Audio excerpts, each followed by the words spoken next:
사랑하는 은혜와 진리 장로교회 교우 여러분, 어젯밤도 평안하셨습니까?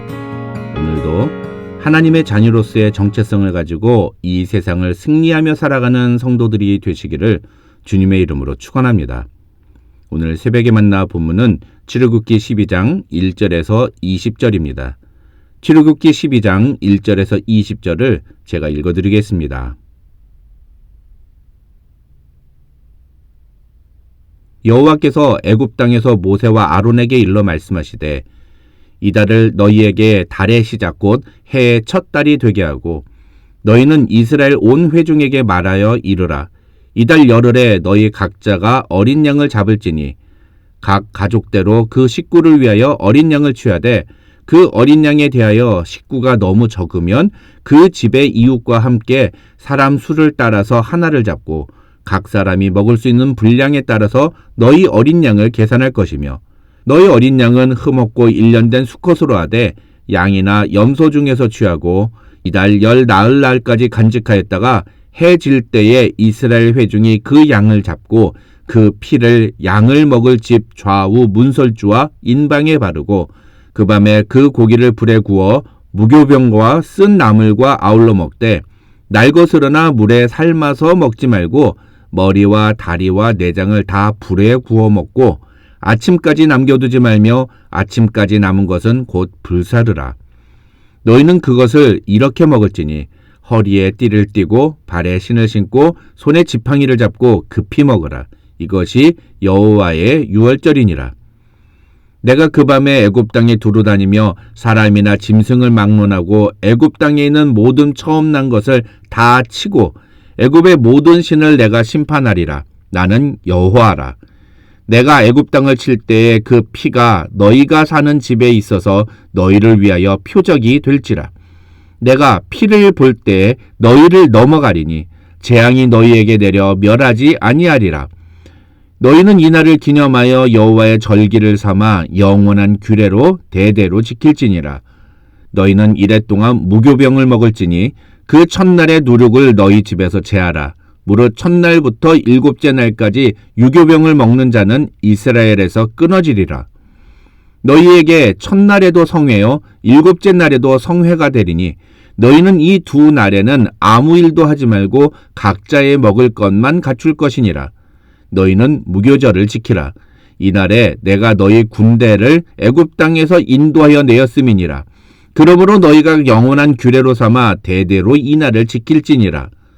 첫째 달 그 달 열 나흔날 저녁부터 21일 저녁까지 너희는 무교병을 먹을 것이요 이래 동안은 누룩이 너희 집에서 발견되지 아니하도록 하라. 무릇 유교물을 먹는 자는 타국인이든지 본국에서 난 자든지를 막론하고 이스라엘 회중에서 끊어지리니 너희는 아무 유교물이든지 먹지 말고 너희 모든 유하는 곳에서 무교병을 먹을지니라.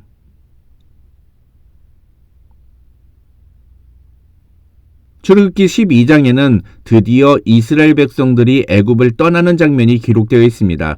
이 엄청난 감격과 충격적인 사건은 10번째 재앙, 즉 애굽의 모든 장자들이 죽임을 당하는 10번째 재앙이 일어난 후에야 가능했습니다. 그런데 이 10번째 재앙은 사실 애굽 사람들만 겪은 일이 아니었습니다. 이제까지 애굽 사람들과 이스라엘 민족을 철저히 구별하셨던 하나님은 10번째 재앙만큼은 이스라엘 민족도 그 재앙의 범위에 포함된다고 말씀하십니다. 그 내용이 바로 오늘 본문인 12장 1절로 20절의 의미입니다. 이 1절로 20절은 유대인들이 유월절 밤을 어떻게 보내야 하는지에 대한 자세한 규례가 담긴 본문입니다.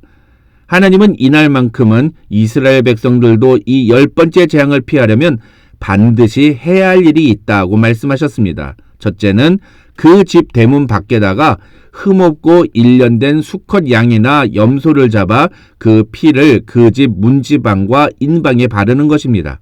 그렇게 피가 발라진 집은 죽음의 사자가 그 집을 넘어갈 것이라고 하나님은 말씀하셨습니다. 여기서 넘어가다라는 뜻은 죽음에서 면제되다라는 의미를 담고 있습니다. 그래서 이 유월절은 이스라엘 백성들이 자유와 구원을 얻게 되었음을 의미할 뿐만 아니라 죽음에서 벗어나게 되었음을 의미하는 날이기도 합니다. 둘째는 그 잡은 고기를 누룩을 넣지 않고 구운 빵하고 쓴 나물과 함께 구워 먹어야 한다는 것입니다. 그리고 남은 음식은 남겨두지 말고 불에 태워 없애라고 하시면서 14절에서 하나님은 이 규례를 대대로 지킬지니라고 명하십니다. 그래서 지금도 유대인들은 6월절이 되면 온 가족이 함께 모여서 이 두 번째 규례를 지킵니다. 그렇다면 이제까지 그러셨던 것처럼 하나님이 이번에도 알아서 그냥 이스라엘 백성들의 집만 제외시켜 주시면 되는 거 아닙니까? 왜 꼭 흠없고 일련된 양이나 염소의 피를 문에 발라야만 10번째 재앙이 넘어갈 것이라고 하시는 것일까요?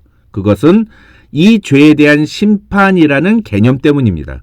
쉽게 말하면 이스라엘 민족이라 하더라도 그들 역시 죄의 심판의 대상에 포함되기 때문이라는 것입니다. 즉 6월절날 밤에 죽은 모든 장자는 단순히 한 가문을 대표하는 인물이 아니라 죄로 인해 죽어야 하는 모든 인류를 대표하는 존재들인 것입니다. 그런데 그 죄의 심판에서 벗어나는 길이 딱 하나 있습니다. 그것이 바로 문 밖에 흠없는 일련된 수컷 어린 양의 피를 바르는 것입니다. 고린도전서 5장 7절을 보면 우리의 유월절 양 곧 그리스도께서 희생되셨느니라고 말씀함으로써 이 유월절에 잡는 어린 양이 예수 그리스도를 상징한다고 성경은 분명하게 말합니다. 그래서 이 유월절 규례는 죄로 인해 죽어 마땅한 모든 인간이 예수 그리스도의 피를 의지함으로 구원받을 수 있다는 사실을 우리에게 보여줍니다. 여기서 우리가 주목해야 하는 것은 하나님이 유월절 어린 양의 피를 문에 바르라고 했을 때 이스라엘 백성들은 그 말씀에 순종을 했다는 것입니다. 무슨 말이냐? 믿음은 순종으로 이어져야 한다는 것입니다. 상식적으로 생각하면 문 밖에 양의 피를 바르라는 하나님의 명령은 어이가 없는 말입니다.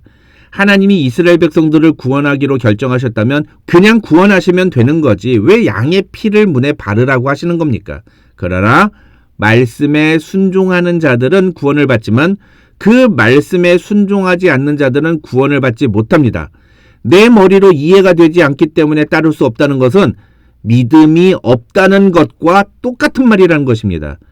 믿음은 순종으로 증명이 됩니다. 야고보 사도가 이야기한 것처럼 행함이 없는 믿음은 죽은 것일 뿐입니다. 둘째로 이 유월절 규례에서 우리가 놓치지 말아야 할 것은 바로 15절입니다. 출애굽기의 저자는 이 15절을 19절에 또다시 언급함으로써 이것이 매우 중요한 행동이라는 것을 분명하게 성경에 표현했습니다. 그것은 바로 유월절 첫날에 그 집에 있는 누룩을 모두 제거하고 7일 동안은 누룩이 들어가지 않은 음식만 먹어야 한다는 것입니다. 이것은 단순한 음식의 규례가 아닌 유월절의 의미를 보존하기 위한 성결의 의무를 말씀하시는 것입니다. 간단하게 설명드리면 누룩은 성경 안에서 죄 또는 과거의 악한 영향력을 상징합니다. 그래서 하나님이 집에서 누룩을 제거하라고 명령하시는 것은 곧 죄와의 단절 혹은 애굽에서의 생활과의 단절을 의미합니다.